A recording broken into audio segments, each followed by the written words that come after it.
I need lights. Marker. Roll camera. We have speed. Action.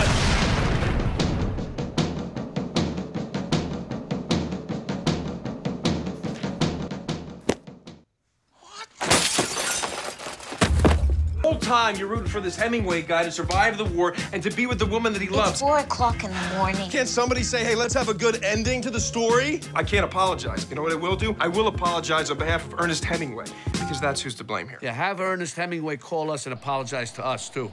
That's Bradley Cooper as Pat, a man who has lost everything. His job, his house, and his wife.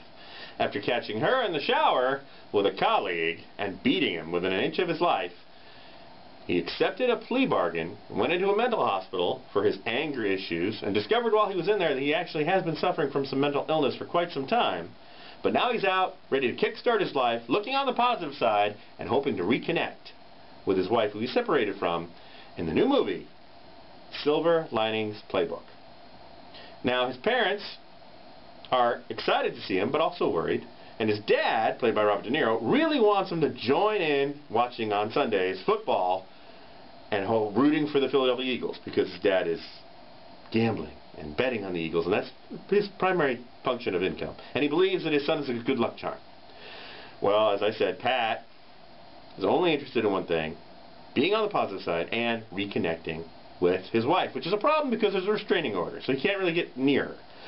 But his luck kind of changes, and things start to change for Pat, when one night when he's at dinner with his best friend, he meets Tiffany, played by Jennifer Lawrence. She's a dark, angry, moody, brooding, mysterious young girl who's sister-in-law to his best friend.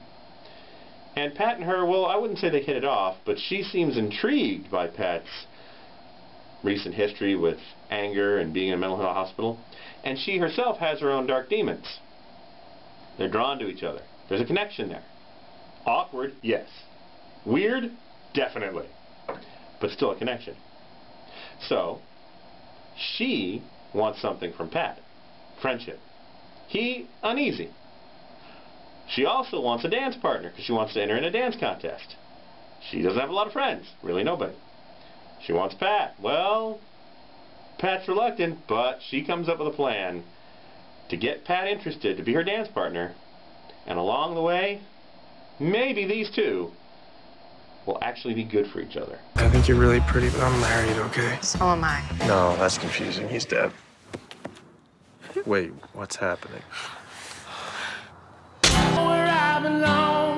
Hey!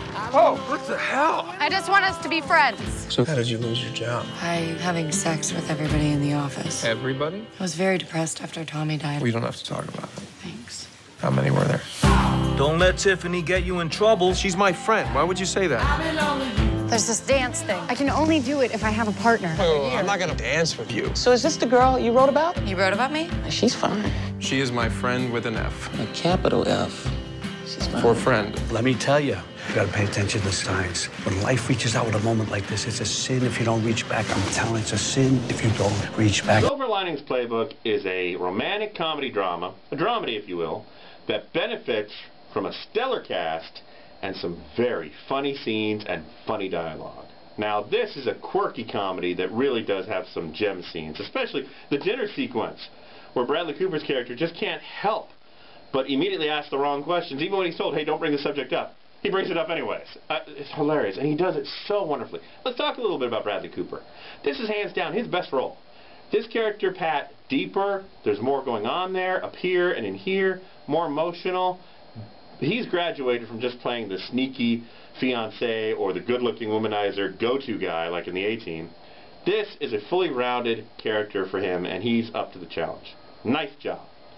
Jennifer Lawrence is wonderful as Tiffany, the dark, mysterious, deeply troubled, and sexy girl who really is only looking for a friend at first, and then along the way starts to hope for maybe something more with Pat. And by the way, the two have great chemistry. Robert De Niro is back, and better than ever, finally playing an interesting character, a loving father who's got some great lines in the film, and also you start to realize that, well, Pat Jr., yeah, Bradley Cooper's character, yeah, maybe some of his problems mentally up here, he inherited, because his family, his parents, also kind of quirky. Chris Tucker is his friend in the mental institution who keeps getting out even when he's not supposed to, and they gotta keep bringing him back. What a great running gag. It's hilarious, and I wish there was more of him in the film. The film's got heart, but it doesn't come in until much later in the film, and that's a little bit of the problem. I wish that it had come up earlier. And some of the scenes that they attempt to make funny just fall flat.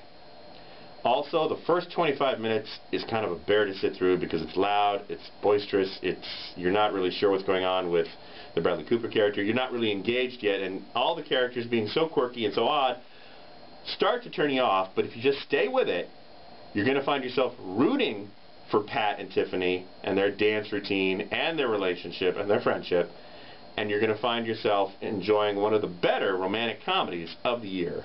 And that's why I'm giving it 2.5 out of 4 popcorns. We Cat at the Movies. I'm Tim Finnerty, online and on the air every Sunday afternoon at 1 on News Radio FM 95.7 and AM 600 GoGo.